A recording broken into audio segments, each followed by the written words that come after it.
അപ്പോൾ നമുക്ക് ഇതുകൊണ്ടൊരു റെസിപ്പി ചെയ്താലോ? ഇതേപോലെ വെള്ളം മുറിച്ചെടുക്കാം. അപ്പോൾ പാൽച്ചേമ്പിൻ്റെ ഒരു തണ്ട് കൊണ്ടുള്ള ഒരു വിഭവം മെഴുക്കുവരട്ടിയാണ് ഞാനിവിടെ കാണിക്കുന്നത്.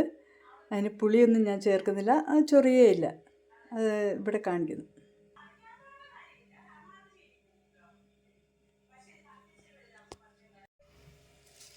ഇതുപോലെ അരിഞ്ഞു വെച്ചിട്ടുണ്ട്. ചട്ടി ചൂടായിട്ടുണ്ട്. എണ്ണയിൽ വെളിച്ചെണ്ണ ഒഴിച്ച് കൊടുത്തിട്ടുണ്ട് കേട്ടോ. അതിലേക്ക് പച്ചമുളക്, ചെറിയുള്ളി, വെളുത്തുള്ളി കീറിയത് ഇട്ട് കൊടുക്കാം. പച്ചമുളകും കടുകും കൂടി ഇട്ട് കൊടുക്കാം.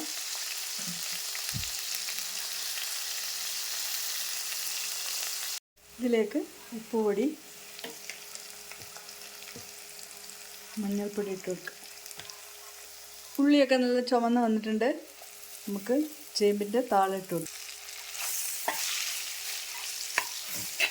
ഇങ്ങനെ ഇടയ്ക്കിടയ്ക്ക് ഇങ്ങനെ ഇളക്കി കൊടുക്കണം.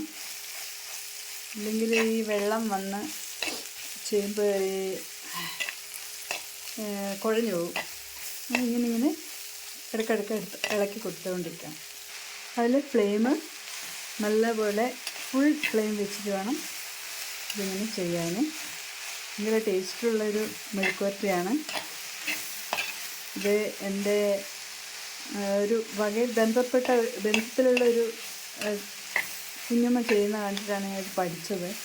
ഞങ്ങൾ ചെല്ലുമ്പോഴത്തേക്ക് അവരിതെല്ലാം കൊണ്ടുവന്ന് നമുക്കിതുപോലെ ഒരു മെഴുക്കുവരട്ടിയൊക്കെ ആക്കിത്തരും. പെട്ടെന്നാണ് ഇതൊക്കെ ചെയ്യുന്നത്. അത് കണ്ടിട്ടാണ് ഞാൻ പഠിച്ചത്. നമുക്ക് കുറച്ചുകൂടി ഉപ്പ് ഇട്ട് കൊടുത്തിട്ടുണ്ട്. ഏകദേശം വെന്തിട്ടുണ്ട്. ഞാനൊരു കഷ്ണം തിന്ന് നോക്കി. തൊണ്ടയൊന്നും ചൊറിയുന്നില്ല. പുളി ഒഴിക്കേണ്ട ആവശ്യമില്ല.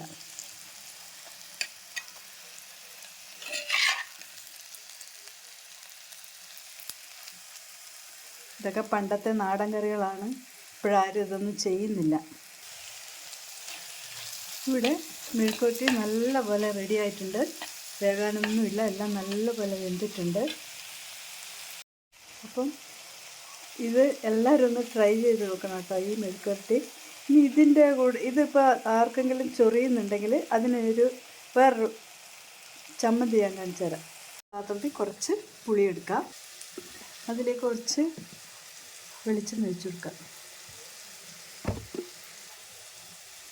കുറച്ച് ഉപ്പ് പൊടി,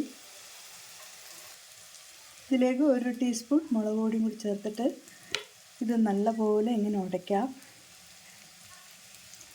അപ്പം ഇതും തൊട്ട് കൂട്ടാം നമുക്ക് ഈ കറിയുടെ കൂടെ, ഈ മെഴുക്കുവരട്ടിയുടെ കൂടെ.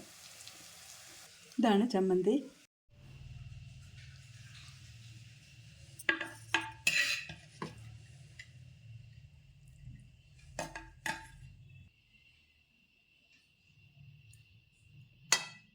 ഒരു വർഷം ചൊറിഞ്ഞാലോ അതിന് പുളിച്ചമ്മന്തി ഇട്ട് കൊടുത്തിട്ടുണ്ട്.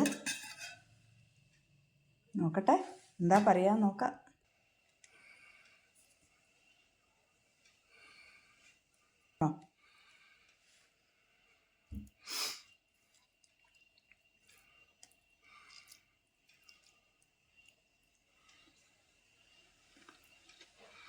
ചൊറിയുന്നുണ്ടോ? ഇല്ല. സൂപ്പറാ.